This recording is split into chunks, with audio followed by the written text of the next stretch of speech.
അവർ പിന്നെ ഞങ്ങളെ take care ചെയ്യാൻ തുടങ്ങി. പ്രോപ്പറായിട്ട് ഹോട്ടൽ റൂംസൊക്കെ തന്നു. ഈവൻ ഞങ്ങൾ ഹോട്ടൽ റൂമിന് വേണ്ടി ലൈനിൽ വെയിറ്റ് ചെയ്യുമ്പോൾ പോലും വീണ്ടും എമർജൻസി ഫോണിൽ വന്നു. അപ്പോൾ തന്നെ വീണ്ടും സൗണ്ട് തുടങ്ങി. അപ്പോൾ ഞങ്ങൾ കൂടുതൽ പാനിക്കാവുക ചെയ്തത്. പക്ഷേ ഞാൻ പോയത് ഇത്തിഹാദ് ഫ്ലൈറ്റിനാണ്. നല്ല ഹോസ്പിറ്റാലിറ്റി ആയിരുന്നു. അപ്പോൾ തന്നെ അവർ ഫുഡും വാട്ടറൊക്കെ തന്നു. ഹോട്ടലൊക്കെ നല്ല അടിപൊളി ഹോട്ടലായിരുന്നു. അവിടുത്തെ സ്റ്റാഫ് ആയാലും എല്ലാവരും കൂടെ നിന്നു. ഭയങ്കര നല്ല കോർഡിനേഷനായിരുന്നു. ഇത്രയും ഞാൻ പോകുന്ന ഫ്ലൈറ്റിൽ 188 പ്ലസ് അവിടെ ഒരുപാട് പേരുണ്ടായിരുന്നു. കുറേ ഫ്ലൈറ്റ് വെച്ചാൽ ഇവരുടെ ഫ്ലൈറ്റ്സൊക്കെ ഭയങ്കര വലുതല്ലേ, അപ്പോൾ അത്രയും ആൾക്കാർ ജനം ഉണ്ടായിരുന്നു.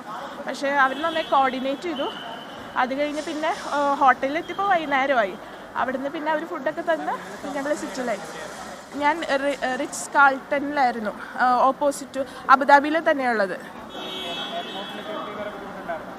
ഇല്ല, എല്ലാം സ്മൂത്തായിരുന്നു. അവർ തന്നെ ഞങ്ങൾക്ക് അവിടെ 2 ഓവർനൈറ്റ് സ്റ്റേയും ഫുഡും എല്ലാം ഉണ്ടായിരുന്നു. പിന്നെ ഞങ്ങൾക്ക് കറക്റ്റ് ഇമെയിൽ തന്നു, പ്രോപ്പർ സീറ്റൊക്കെ തന്ന് അവരുടെ വണ്ടി തന്നെ വന്ന് ഞങ്ങളെ എയർപോർട്ടിലേക്ക് കൊണ്ടുവന്നു. ഇല്ല, കുഞ്ഞു നാട്ടിലായിരുന്നു. അതെ. ഇല്ല, പുറത്ത് ഒന്നും ഉണ്ടായിരുന്നില്ല. നമ്മൾ ഫുള്ള് ഇവരുടെ അണ്ടറിൽ തന്നെയായിരുന്നു. ഗവൺമെൻറ് ഈവൻ ഞങ്ങൾക്ക് 1000 ദിർഹംസ് കൂപ്പൺ തന്നു. Like we can shop around any retail outlets and restaurant എന്ന് പറഞ്ഞു ഇൻസൈഡ്. അതെ, തിരിച്ചെത്തിയപ്പം ഭയങ്കര നല്ല ഹോസ്പിറ്റാലിറ്റി മൈൻഡായിരുന്നു. പുലർച്ചെയായിരുന്നു, ഒരു 3 AM അറൗണ്ട്. അപ്പം തന്നെ നമ്മൾ ചെക്ക് ഇൻ ചെയ്തു. ഇമെയിൽ വഴിയാണ് വന്നത് നോട്ടിഫിക്കേഷൻ. അപ്പം തന്നെ ചെക്ക് ഇൻ ചെയ്തു.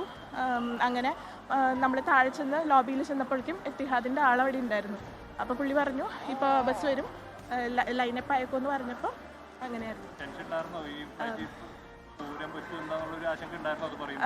ചെറുതായിട്ട് ന്യൂസൊക്കെ കാണുമ്പോൾ കുറച്ച് പേടി ഉണ്ടായിരുന്നു. എന്താ ശരിക്കും നടക്കണേന്ന് നമുക്ക് അത്ര അറിയില്ലല്ലോ അങ്ങനെ. അപ്പം ഇടയ്ക്കിടയ്ക്ക് ഇങ്ങനെ സൗണ്ട് ഇടയ്ക്കിടയ്ക്ക് കേൾക്കും.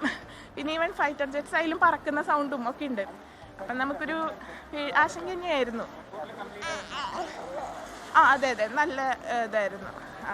യെസ്, അബുദാബിയിൽ നിന്നും എത്തിയ ഫ്ലൈറ്റിലെ യാത്രക്കാരിയാണ് ഇപ്പോൾ മാധ്യമങ്ങളോട് പ്രതികരിച്ചത്. ഉണ്ടായ സാഹചര്യങ്ങളൊക്കെ തന്നെ മാധ്യമങ്ങളോട് പറയുകയാണ്. ഇപ്പോൾ കുടുംബവുമായി ചേരാൻ സാധിച്ചതിലുള്ള സന്തോഷവും കൂടി അവർ പങ്കുവെക്കുകയായിരുന്നു. എന്തായാലും ലോകത്തെവിടെയായാലും ഏത് സമയത്തും 24 വാർത്തകളും ഓഗ്മെന്റഡ് റിയാലിറ്റി പാക്കേജുകളും എക്സ്പ്ലെയിനറുകളും വിശദമായി കാണാൻ ഞങ്ങളുടെ യൂട്യൂബ് ചാനൽ നിങ്ങൾക്ക് സബ്സ്ക്രൈബ് ചെയ്യാം.